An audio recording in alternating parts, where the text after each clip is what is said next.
seizures are markedly reduced in patients who have this surgery.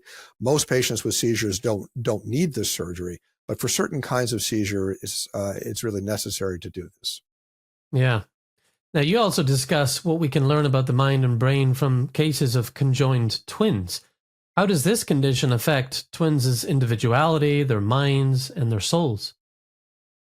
Yes, there's a small number of twins who are born conjoined at the head, and they actually share parts of their brain. There are a couple of twins in Canada who have this condition, and they've grown up together.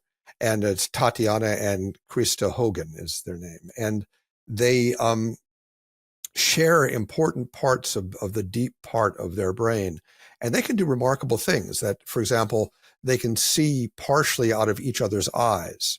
And if you touch one twin's leg, the other person knows you're touching that twin's leg. They often share emotions, although not entirely. But curiously, they don't seem to share higher intellectual function. That is, that there's no evidence that, for example, one twin can study math and the other can study history, and they both end up knowing the subjects. That is, that there's a definite distinction between their intellects, their capacity for abstract thought, and they certainly don't share free will, meaning that they have different personalities. Well, one twin likes certain things and doesn't like other things.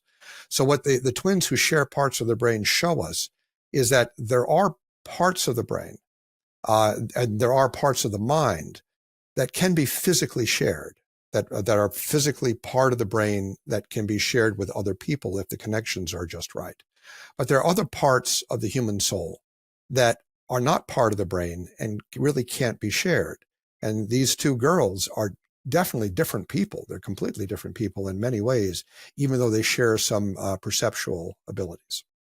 And again, a very rare condition, but when it does come along, it gives neuroscientists, the ability to get a glimpse at the differences and connections between the mind and the brain. Well, your book makes an argument for the immortality of the mind and the soul. You discuss NDEs, near-death experiences. They're a fascinating phenomenon in recent decades, but you also report that they've been recorded by many cultures across, thousands of years. Can you give us a few examples of those cultures and what their experiences looked like in the past? Sure. Near-death experiences are surprisingly common. There's no question. There's been probably tens of millions of people over human history have had things like this, and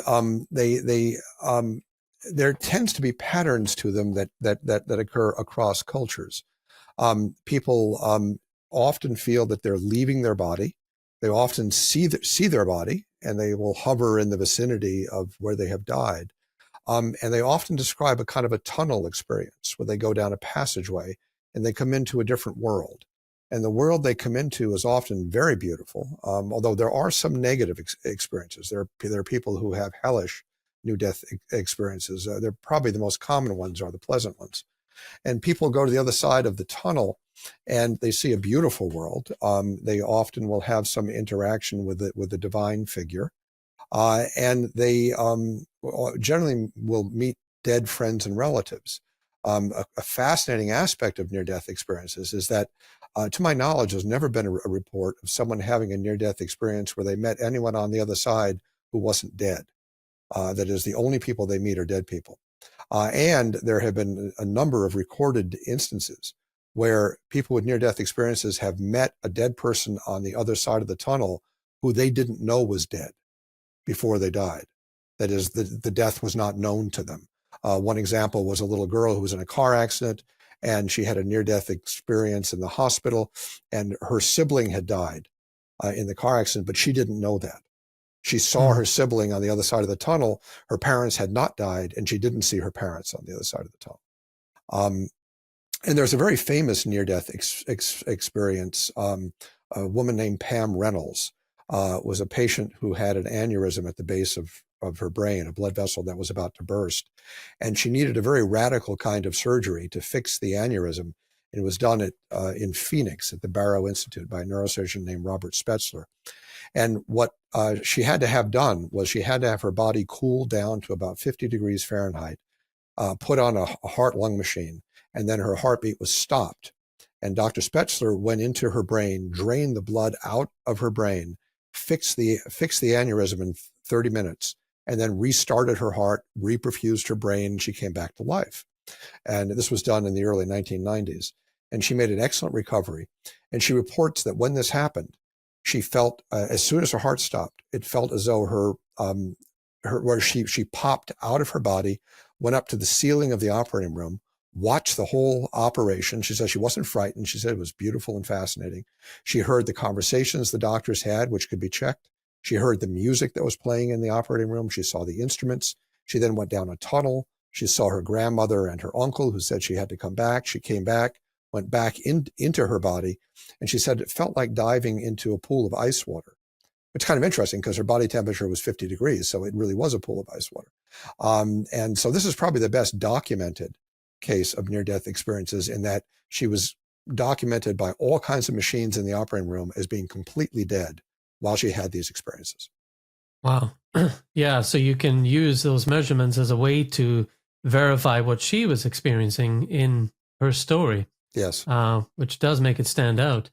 Now, you've also got a chapter in The Immortal Mind that addresses the Darwinian view that the human mind evolved gradually through natural selection and random mutation.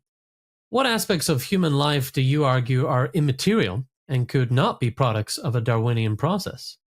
The capacity for abstract thought, which includes reason and judgment, those are not material things, and they can't possibly have evolved by a Darwinian mechanism, because Darwinian mechanisms only work if they work at all. I'm not a big supporter of Darwinism as good science, but even if one believes that some aspects of human biology arose through some kind of process of natural selection, there's no way that the human mind could arise that way, because our capacity for abstract thought and our capacity for free will are not material things and are not subject to Darwinian mechanisms. The human soul was created directly by God at the time of our conception. Right. Yeah. And of course, along the Darwinian framework, the intelligent design research community is challenging that on so many fronts these days. Yes. We have, a systems biology approach to, systems engineering, I should say, approach to biology, where you look at biology top down instead of bottom up, and it seems to make a whole lot more sense. And then there's the whole immaterial genome that Richard Sternberg has been working on, and which is a very, very exciting idea. And the ID science on this is really first rate. It's really excellent science.